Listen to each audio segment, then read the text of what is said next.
मेरे पति प्रकाश के अच्छे स्वभाव की परिचित और रिश्तेदार सभी खूब तारीफ करते हैं।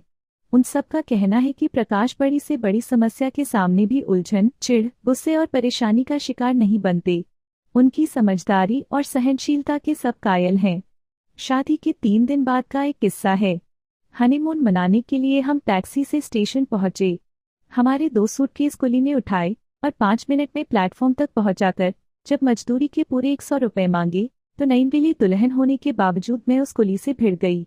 मेरे शहंशाह पति ने कुछ मिनट तो हमें झगड़ने दिया, फिर बड़ी दरियादिली से 100 का नोट उसे पकड़ाते हुए मुझे समझाया, यार नीमा, केवल 100 रुपए के लिए अपना मूड खराब न करो। पैसों को हाथ के मैल जितना महत्व दोगी तो सुखी रहोगी। किसी चालाक आदमी के हाथों लुटने में क्या समझदारी है? मैंने चिढ़कर पूछा था। उसे चालाक न समझकर गरीबी से मजबूर एक इंसान समझोगी तो तुम्हारे मन का गुस्सा फौरन उड़नछू हो जाएगा। गाड़ी आ जाने के कारण मैं उस चर्चा को आगे नहीं बढ़ा पाई थी, पर गाड़ी में बैठने के बाद मैंने उन्हें उस भिखारी का किस्सा जरूर सुना दिया जो कभी बहुत अमीर होता था। एक स्मार्ट, स्वस्थ भिखारी से प्रभावित होकर किसी सेठानी ने उसे अच्छा भोजन कराया, नए कपड़े दिए और अंत में 100 का नोट पकड़ाते हुए बोली, तुम शक्ल सूरत और व्यवहार से तो अच्छे खानदान के लगते हो, फिर यह भीख मांगने की नौबत कैसे आ गई? मेम साहब, जैसे आपने मुझ पर बिना बात इतना खर्चा किया है, वैसी ही मूर्खता वर्षों तक करके मैं अमीर से भिखारी बन गया हूँ। भिखारी ने उस सेठानी का मजाक सा उड़ाया और 100 का नोट लेकर चलता बना था। इस किस्से को सुनाकर मैंने उन पर व्यंग्य किया था, पर उन्हें समझाने का मेरा प्रयास पूरी तरह से बेकार गया। मेरे पास उड़ाने के लिए दौलत है ही कहाँ? प्रकाश बोले, मैं तो कहता हूँ कि तुम भी पैसों का मोह छोड़ो और जिंदगी का रस पीने की कला सीखो। उसी दिन मुझे एहसास हो गया था कि इस इंसान के साथ जिंदगी गुजारना कभी जी का जंजाल जरूर बना करेगा। मेरा वह डर सही निकला। कितनी भी बड़ी बात हो जाए, कैसा भी नुकसान हो जाए, उन्हें चिंता और परेशानी छूते तक नहीं। आज की तेजतर्रार दुनिया में लोग उन्हें भोला और सरल इंसान बताते हैं, पर मैं उन्हें अव्यावहारिक और असफल इंसान मानती हूँ। अरे, दुनिया की चालाकियों को समझो। अपने और बच्चों के भविष्य की फिक्र करना शुरू करो। आपकी अक्ल काम नहीं करती तो मेरी सलाह पर चलने लगो। अगर यूं ही ढीले ढाले इंसान बनकर जीते रहे तो इज्जत, दौलत, शोहरत जैसी बातें हमारे लिए सपना बनकर रह जाएंगी। ऐसी सलाह देकर मैं हजारों बार अपना गला बैठा चुकी हूँ, पर इनके कानों पर जूं तक नहीं रेंगती। मेरा एक बेटा और एक बेटी है। अपने ढीले ढाले पिता की छत्र छाया में ये दोनों भी बिगड़ने लगे हैं। मैं रात दिन चिल्लाती हूँ, पर मेरी बात न बच्चों के पापा सुनते हैं, न ही बच्चे। पापा की शह के कारण घर के खाने को देखकर दोनों बच्चे नाक भौं चढ़ाते हैं, क्योंकि उनकी चिप्स, चॉकलेट और चाउमीन जैसी बेकार चीजों को खाने की इच्छा पूरी करने के लिए उनके पापा सदा तैयार जो रहते हैं। यार, कुछ नहीं होगा उनकी सेहत को। दुनिया भर के बच्चे ऐसी ही चीजें खाकर खुश होते हैं।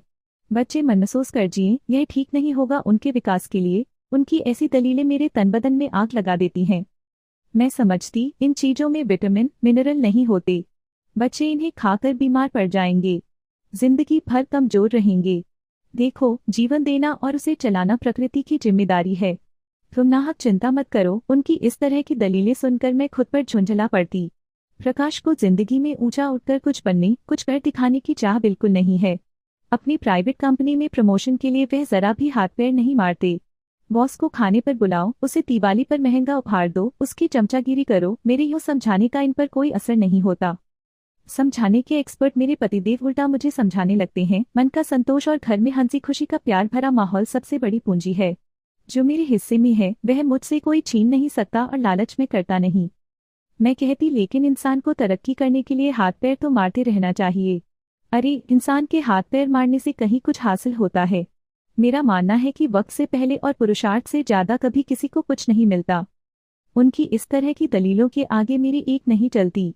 उनकी ऐसी सोच के कारण मुझे नहीं लगता कि अपने घर में सुख सुविधा की सारी चीजें देखने का मेरा सपना कभी पूरा होगा। जबकि घर गृहस्थी की जिम्मेदारियों को मैं बड़ी गंभीरता से लेती हूँ। हर चीज अपनी जगह रखी हो, साफ सफाई पूरी हो, कपड़े सब साफ और प्रेस किए हों, सब लोग साफ सुथरे व स्मार्ट नजर आएं, जैसी बातों का मुझे बहुत ख्याल रहता है।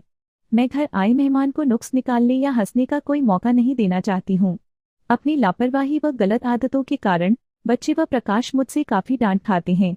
पिता की गलत प्रतिक्रिया के कारण मेरा बच्चों को कसकर रखना कमजोर पड़ता जा रहा है। यार, क्यों रात दिन साफ सफाई का रोना रोती हमारे पीछे पड़ी रहती हो?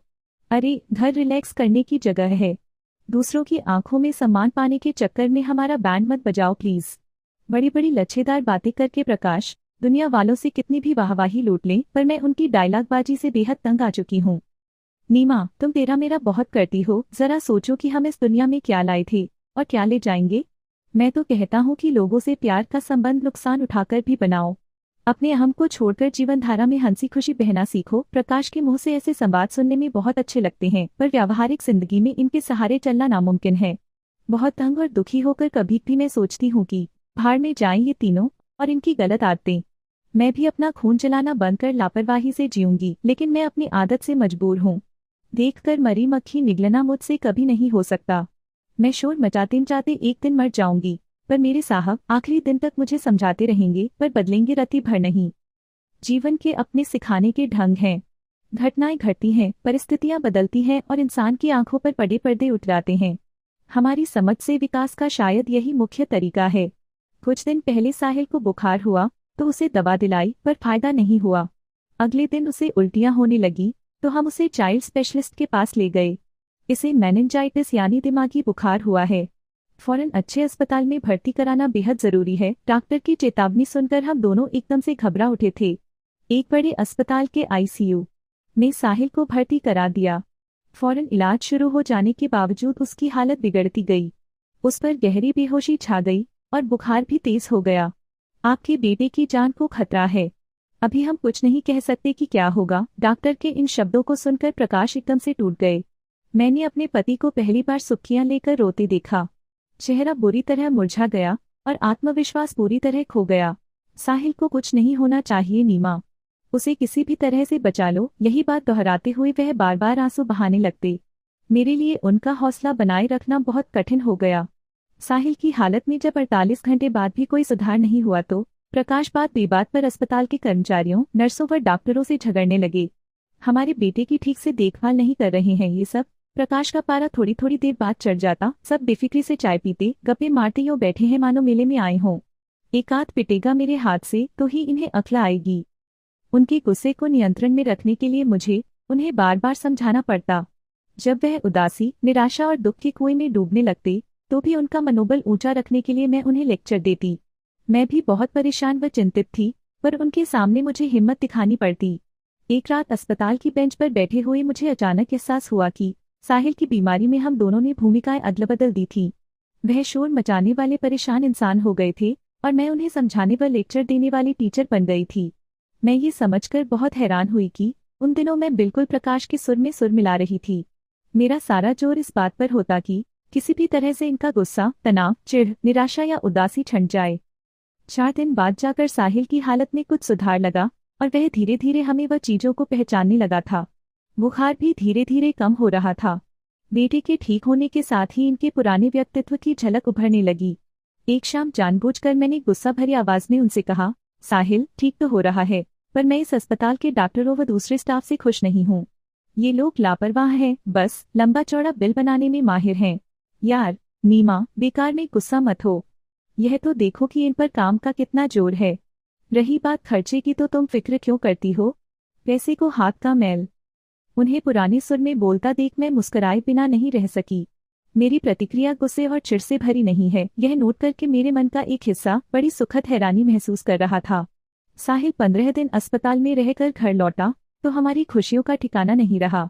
जल्दी ही सब कुछ पहले जैसा हो जाने वाला था, पर मैं एक माने में बिल्कुल बदल चुकी थी। कुछ महत्वपूर्ण बातें जिन्हें मैं बिल्कुल नहीं समझती थी, अब मेरी समझ का हिस्सा बन चुकी थीं। साहिल की बीमारी के शुरुआती दिनों में प्रकाश ने मेरी और मैंने इनकी भूमिका बखूबी निभाई थी। मेरी समझ में आया कि जब जीवनसाथी आदतन शिकायत, नाराजगी, उससे जैसे नकारात्मक भावों का शिकार बना रहता हो तो दूसरा प्रतिक्रिया स्वरूप समझाने व लेक्चर देने लगता है।